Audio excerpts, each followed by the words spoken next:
गीता समझ में आने लगी होगी, गीता का तत्व क्या है, गीता का ज्ञान क्या है, ये आप लोगों को समझ में आने लग गया है ना। बहुत कुछ आप लोग जानने और समझने लग गए हैं। तो आज हम चलिए आपको गीता के 10वें अध्याय विभूति योग अध्याय की ओर लेकर चलते हैं। विभूति योग अध्याय में श्री कृष्ण अर्जुन से क्या कहते हैं? वो ये कहते हैं, जो मैंने ज्ञान तुझे दिया है, जो ज्ञान का तत्व है, मैं उसको फिर से दोहराता हूँ। वो क्यों दोहराते हैं? आप जानते हैं, हम एक किताब पढ़ते हैं, एग्जाम्पल दीजिए, हम एक किताब पढ़ते हैं, क्या हमें एक बार में वो समझ में आ जाती है? बार बार हमें पढ़ना पड़ता है, रिवीजन करना पड़ता है, तब जाके हमें वो बात समझ में आती है। इसी तरीके से ये जो गीता का ज्ञान है, क्या एक बार में हमें समझ में आ जाएगा? नहीं, बार बार हमें इसे पढ़ना पड़ेगा, तभी हमें ये गीता का ज्ञान समझ में आएगा। इसलिए वो कहते हैं, अर्जुन मैं इस ज्ञान को फिर से दोहराता हूँ। वहाँ ये यही बता रहे हैं कि इस ज्ञान को दोहराने का कारण क्या है। वो ये कहते हैं, मेरी उत्पत्ति को कोई नहीं जानता, यहाँ तक कि महर्षि और देवगण भी मेरी उत्पत्ति को नहीं जानते हैं। किस कारण नहीं जानते हैं? क्योंकि उनका आदि कारण भी मैं ही हूँ। देवता और महर्षि भी तो भगवान से ही उत्पन्न है, तो उनका आदि कारण भी मैं हूँ। उन्होंने कहा, इस पृथ्वी को रचने से पहले मैंने 7 ऋषियों को जन्म दिया है, मैंने 4 संकादि को जन्म दिया है। कौन है संकादि? मन, बुद्धि, अहंकार, चित्त। 4 संकादि मैंने जन्म दिए हैं, और मैंने 14 मनु पहले उत्पन्न करे, और उसके बाद मैंने सृष्टि को रचा है। इस सृष्टि को मैं बराबर रचता रहता हूँ, बराबर इसको समाप्त करता रहता हूँ, फिर रचता रहता हूँ, और इस तरीके से फिरकी की तरह ये सृष्टि चलती रहती है। क्यों चलती रहती है? क्योंकि कोई भी मुझे पहचान नहीं पाता है। जो मुझे पहचान जाता है, जो मुझे जान जाता है कि मैं परमेश्वर हूँ, मैं ईश्वर हूँ, मैं अनंत हूँ, वो इस संसार में फिर नहीं आ पाता। और ऐसे बहुत कम बिरला लोग हैं, इसलिए ये संसार फिरकी की तरह चलता ही रहता है, रुकता नहीं है। इसके बाद वो एक बात और कहते हैं, बहुत से असुरी और मोहनी प्रकृति के लोग हैं, ये लोग मुझे नहीं भजते हैं, मुझे वो ध्यान में नहीं रखते हैं, तो मैं उन्हें प्राप्त नहीं हो पाता हूँ। वो चाहे कितने ही कर्मकांड अच्छे कर लें, पर मैं उन्हें प्राप्त नहीं हो पाता हूँ। वो व्यर्थ ही अपना जीवन यहाँ पर बिता के ऊपर मेरे पास आ जाते हैं, और फिर से यहीं पर पुनः आ जाते हैं। फिर वो ये कहते हैं कि मैं जो हूँ वो ना तो सुर जानते हैं मेरा, ना दानव जानते हैं, ना मानव जानते हैं मेरे। कौन जानते हैं? केवल प्रभु ही अपने आप को पहचानते हैं। तो अर्जुन यहाँ पर कह रहा है कि प्रभु, आपकी उत्पत्ति को तीनों में से कोई नहीं जानता, आपकी उत्पत्ति केवल आप ही जानते हैं, आप ही जानते हैं। यहाँ उन्होंने एक बहुत अच्छी बात कही है। क्या बात कही है उन्होंने? आप उसको सुनेंगे तो आपको समझ में आएगा।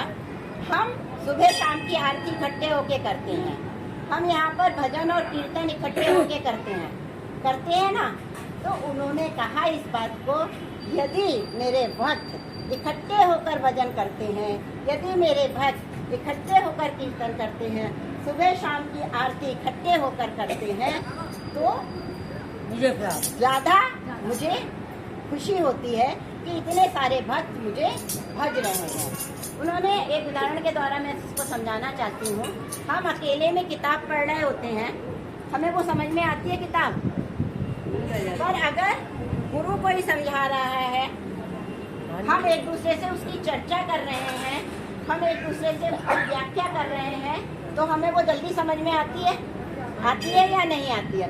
वही बात वो यहाँ पर बता रहे हैं कि मनुष्य जो है, जब एक साथ भजन कीर्तन करता है, मेरी आरती करते हैं, मेरी वंदना करते हैं, तो उन्हें मैं समझ में आता हूँ, और मैं उन्हें जो उसमें जब समझ में आ गए तो वो प्राप्त अपने आप से ही हो गए। अब अर्जुन को भगवान की बातें समझ में आने लग गई हैं। तो अर्जुन कहते हैं, हे भगवान, हे जगदीश्वर, हे परमेश्वर, हे सृष्टि के रचयिता, सृष्टि का आदि, मध्य और अंत, जैसा कि आप मुझे कहते हैं और जैसा कि नारद मुनि, असित, वेदल, देवल और वेद व्यास भी इस बात को कहते हैं, तो आज मैं आपकी वाणी को सत्य मान रहा हूँ।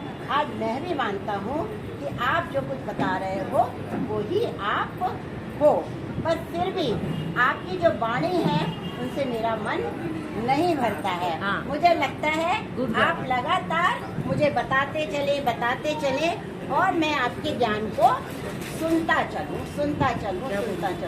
तो क्या आप मुझ पर इतनी कृपा करेंगे कि अपनी योग विभूतियों को मुझे बताएंगे? तब कृष्ण कहते हैं, हे अर्जुन, मेरी विभूतियाँ अनंत हैं, उनको मैं तुम्हें नहीं बता पाता हूँ, पर फिर भी कुछ विभूतियों को मैं यहाँ पर तुम्हें बताऊंगा, संक्षेप में मैं बताऊंगा। और तब वो विभूतियों को बताते हैं। वो कहते हैं, समस्त भूतों में जो आत्मा है, समस्त भूतों में जो आत्मा है वो मैं ही हूँ। इस पृथ्वी का आदि, मध्य, अंत मैं ही हूँ। आदित्य के 12 पुत्रों में विष्णु मैं ही हूँ। ज्योति में सूर्य मैं हूँ। नक्षत्र में चंद्रमा मैं हूँ। मछलियों में मगरमच्छ मैं हूँ। पक्षियों में गरुड़ मैं हूँ। पशुओं में सिंह मैं हूँ। धनुषधारियों में राम मैं हूँ। रुद्र में शंकर मैं हूँ। यहाँ तक कि ऋषि मुनियों में देव मुनि मैं हूँ। मुनियों में वेद व्यास मैं हूँ। इस तरीके से वो वर्णन करते चलते हैं। नीतिवान का नीति मैं हूँ। हिमालय में पर्वतों में हिमालय मैं हूँ। नदियों में गंगा नदी मैं हूँ। शेषनाग, नागों में शेषनाग, जिन पर प्रभु शयन करते हैं वो मैं ही हूँ। जिनके 1000 फन बताए जाते हैं वो मैं ही हूँ। सर्प में बासुकी सर्प मैं ही हूँ। इस तरीके जलाशय में सागर मैं हूँ।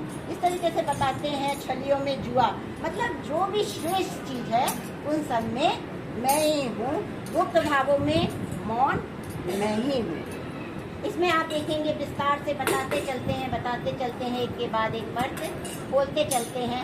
अंत में वो अर्जुन से कहते हैं, अर्जुन तू जान, इस संसार में जो भी कीर्तिवान है, जो आभा से युक्त है, जो तेजवान है, उसको मेरा ही अंश तू जान। और इस तरीके से इस अध्याय में वो अपनी विभूतियों के बारे में सबको बताते हैं और यहीं पर ये 10वां अध्याय समाप्त हो जाता है। जय श्री